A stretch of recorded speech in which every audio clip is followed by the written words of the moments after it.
Okay, welcome back. We're doing lesson 2, incentive zoning. We just did in the zone. So if you need to go back, that's where you're going.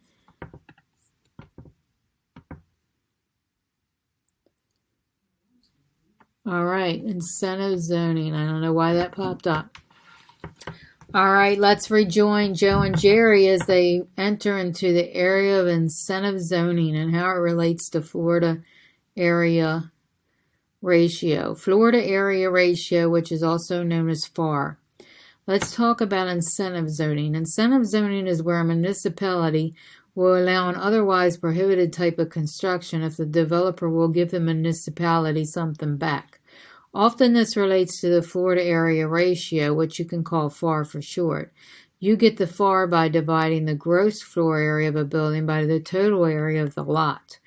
FAR describes the intensity of the use. Building height, site coverage are factors that affect FAR. I'm not sure why, as a realtor, we need to know this. Maybe it will tell us in some of this study why we need to know this. But, for example, a low Florida area ratio covers more of the lot with building square footage if the building is all one story. But the same FAR would describe a two-story building that covered only half the lot. All right. Let's go back because I want to look at this resource. Okay. We're going to open this in a new thing. I'm not sure why we need to know this, but anyway. One story covers the entire lot. 2 stories covers half the lot. 4 stories, fourth of the lot. Okay. Don't care. Totally silly. All right, let's see. What's incentive zoning all about? Incentive zoning occurs when a municipality will allow one otherwise prohibited type of construction. We just said all that, didn't we? Okay, they may be allowed to do so incentive zoning if it includes some kind of community improvement in the building project. All right, let's say we have bicycle parking or a green roof. Community improvements can range from additional open space to special building features. Other possibilities include affordable housing, public art exhibits, parks, meeting spaces, street lights. Often improvements depend on specific community needs and how the developer can create benefits for those who live or work by. All right, let's say, for instance, the North Star development had its eye on a large parcel of vacant land located on the edge of an up-and-coming area of town.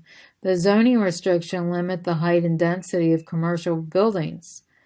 North Star hoped to develop a business retail restaurant complex anchored by a 12-story office building. After extensive research and many discussions with the planning board and other area residents, the North Star decided to include a 500-seat amphitheater. This component helped them obtain an incentive zoning for their project. All right, FAR out. Remember what FAR means. Florida area ratio. Ratios just demonstrate a relationship.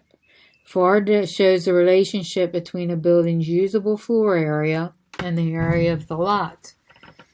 I don't know why we need to know all this. That's what I want to know. Why do we need to know this? I don't know. I have never used this in any of my real estate career, by the way. We use FAR to describe a building's intensity of use. So I can see it if we're planning a community, why we would need to know this. But maybe in commercial real estate, they use this more. But in residential real estate, I've never used this. All right.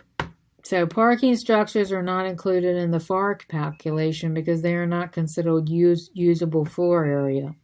So a condo high-rise with an underground parking garage wouldn't include the garage and its FAR.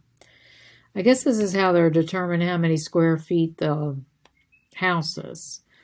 Because normally it will already be in the system. It will already be in the MRS system of how much square footage you have. So maybe that's why we need to know this, in case it doesn't have the square footage on it. The usable square footage. So maybe that's why they're telling us all this. I'm trying to figure it out. Okay. Moving on. Still far afield about far. If you find far is confusing, just remember that the ratio is related to density. All right, if I wasn't confused now, I'm even more confused. The lower the density, the higher the ratio, the higher the density allowed. All right, the FAR is computed by dividing a building's usable floor area on all floors by the total square footage of the lot. A lower FAR is common in suburban settings where density is low. Urban settings would have a higher FAR where density is higher. So FAR is a way of controlling density while allowing flexibility in a building design. So to me, this is more for an architect or somebody building a community. I'm totally lost as to why we need to know this. But anyway, let's open this up and see what comes up. All right, so it's giving you an example here of floor area ratio. If you're furtherly interested in this, I don't really know why we need to know this, but anyway, maybe it'll pop up why we need to know this. Maybe your person that you're going to sell to is interested in what they can do with their property. Okay, so you would go to zoning rules, whatever your city is. If you want to look into this more, you can go up here and take a screenshot of this link. Okay, it gives you a good example of FAR. They might even have some YouTube videos on that. Okay, this is not going to be one of them, by the way. Review each statement about incentive zoning and indicate which is true or false. Incentive zoning is when a municipality pays a developer a bonus if the developer completes construction of a multi-use facility within budget in 30 days before scheduled deadline. The FAR describes the building's height. Maybe. I would think. The same FAR can describe a building that covers an entire lot. It includes all structures that will be inhabited. Yeah, I want to say yes on that. All right, no, that's false, by the way. It does not include any parking areas or structures. I have not taken this before, so I have no idea. Okay, so FAR describes the building height. No. Okay, so we got 2 false, 2 true, and then another false.